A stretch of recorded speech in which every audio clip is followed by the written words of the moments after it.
Let's talk facts. The Avengers are not coming. Who will keep the American people safe? Hey everyone, what's up? So, I just got out of Thunderbolts, and man, this movie was something else. You know how the MCU loves throwing curveballs? Well, this one felt like they grabbed a whole team of M and just tossed M our way. Let's unpack this whole wild ride from beginning to end, because trust me, there's a lot to talk about. Okay, so the movie kinda drops us into this post-blip world, which is still feeling the aftershocks. And then BM. Enter Valentina Allegra de Fontaine. Remember that kinda shady lady who popped up in a couple of other things? Yeah, she's basically playing puppet master here. She's rounding up a squad, but not your typical heroes in tights. We're talking about some folks with interesting resumes. First up, we've got Yelena Belova, still dealing with losing Nat, you know? She's out there doing her own thing, but Val basically reels her in. Then there's John Walker, aka US Agent. Remember how things went down for him? Yeah, he's looking for a way back in, big time. And Bucky Barnes, the Winter Soldier, still trying to outrun his past, bless his heart.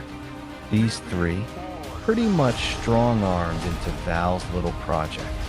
You get the feeling she's got some serious dirt on them. But wait, there's more. This team is like a supervillain support group. We've got Ava Starr, Ghost.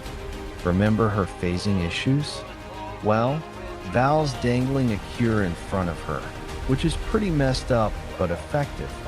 Then there's Taskmaster, that fighter with the copycat moves.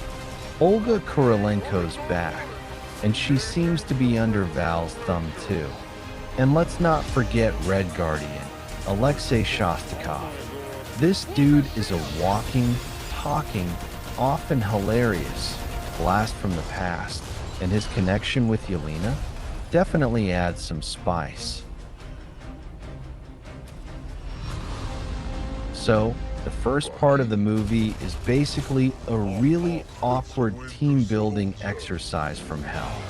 You've got Yelena rolling her eyes at pretty much everyone, Walker trying way too hard to be the leader, Bucky just wanting a quiet life, and Red Guardian, well, being Red Guardian.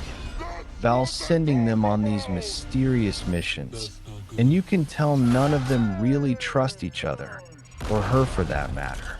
It's fun seeing their powers clash and them trying to figure out how to even stand in the same room, let alone work together. You get little glimpses into why they are the way they are. The baggage they're carrying is heavy.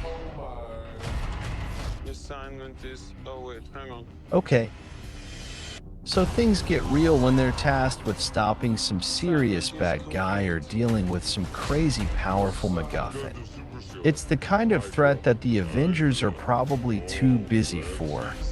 Or maybe it's too morally murky for them to touch. That's where our heroes come in. But here's the juicy bit. As they get deeper into their missions, they start realizing that Val might not be on the up and up. Shocker, right? They start questioning her motives and the whole ends justify the means vibe she's got going on.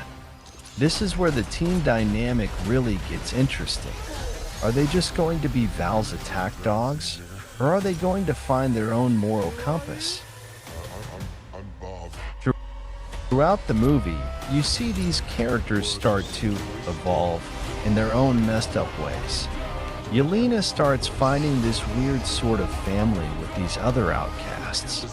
Walker has to confront all the crap he pulled as Captain America. Bucky's constantly fighting his past and just wants to be left alone, but gets dragged into the chaos. Ghost is desperate for a cure, and you really feel for her even though she's terrifying. Taskmaster's story gets a bit more fleshed out, hinting that maybe she's not just a weapon. And Red Guardian? He has these surprisingly human moments that make you almost forget he's a giant Russian super soldier with a questionable memory. The plot gets twisty. There are definitely some oh snap moments, and you see them having to make some seriously tough calls. It's not always pretty, but you start to see that maybe, just maybe, these broken individuals can actually do something good, even if it's by accident. So the big showdown at the end, it's probably going to be epic. They'll have to put aside their issues and actually work as a team to take down the main baddie. Expect some sacrifices, some unexpected moments of heroism, and definitely some collateral damage.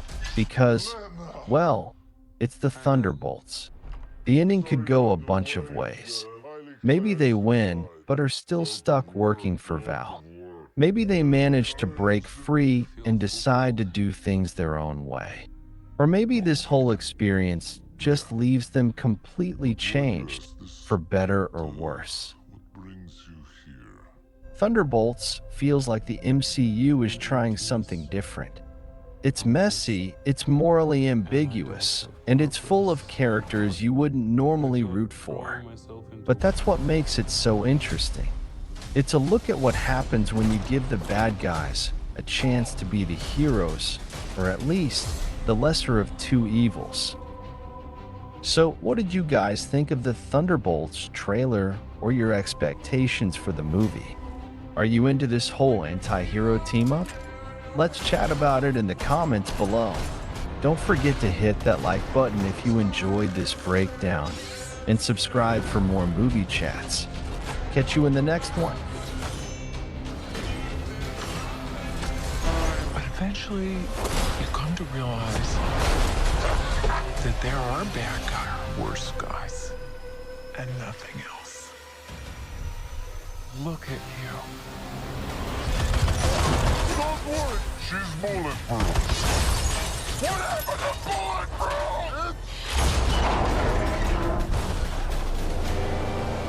Is that Bucky?